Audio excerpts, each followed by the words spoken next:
Yo, welcome rivals. So since Ultron released, I have not done anything else but playing him, learning and understanding his kit, trying to research and find all the hidden techs that you can use to get more value out of him, and that's what we're going to share today. So let's jump right in.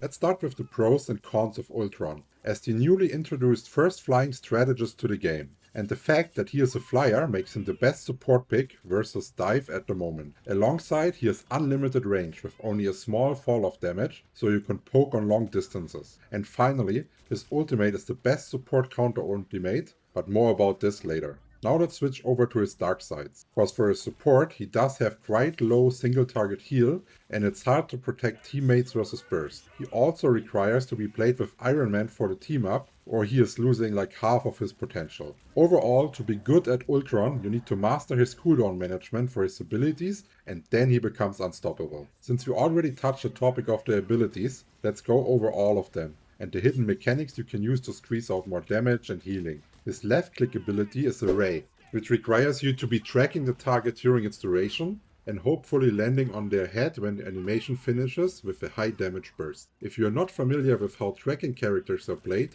or just want to improve your aim, then check out this successful video of mine right here. While his ability has massive damage for a support, the reload time is a pain in the ass, but there is a trick. At 41% you can cancel the animation by either a melee attack or even faster by placing your drone on an ally. The drone heals everyone in the reddish circle around it. The amount of players in range are indicated by the numbers. And it has no cooldown, so you can always reposition it at no loss. The fact that the drone also heals you if you're in range allows for unique plays like duo off angle with Iron Man, an almost unbeatable duo, or in case of dive, you just slap it on a strategist teammate and you can easily peel off the dive. If a situation gets too dicey, you're using your right click shield, which then grants you and everyone in range of your drone a shield. So this means that you always want to have your drone on the lowest health ally to trigger the passive 45 health per second healing effect. But situationally, you can move the drone around to protect mates from bursts with your drone into shield combo.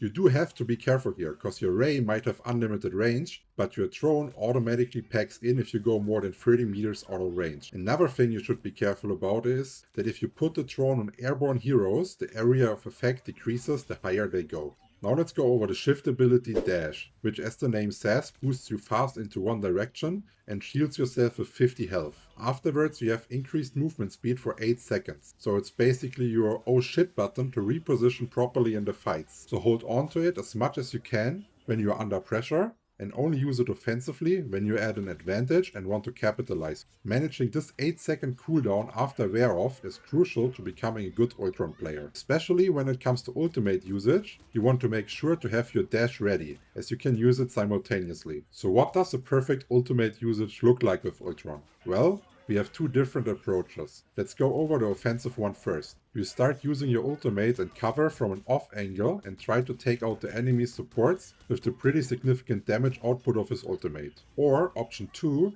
the defensive approach, where you wait for enemies like Moon Knight, Storm, Groot or Strange to use their ultimates and you counter it with the spam heal onto your allies. Fun fact, Ultron's ult is currently the highest heal per second ultimate in the game. At the start of the video we said Ultron does require Iron Man to be really good. And this is due to his overall low single target healing, and with the team up you gain access to the Nano Ray ability, a beam that you permanently need to track onto your enemies, and it can either deal damage or heal. And if you're in a damage state, it is even strong enough to defeat 1v1 duelists. Or similar to the ultimate, you can also use it to heal. And the speciality is that it actually pierces through all allies, so you can with good positioning heal the entire team. Thanks for watching all the way to the end. I wish you a lot of pentakills with Ultron, and as always, if you have any questions, just drop them in the comments. I will answer everything in less than 24 hours. Cheers and see you in the next round.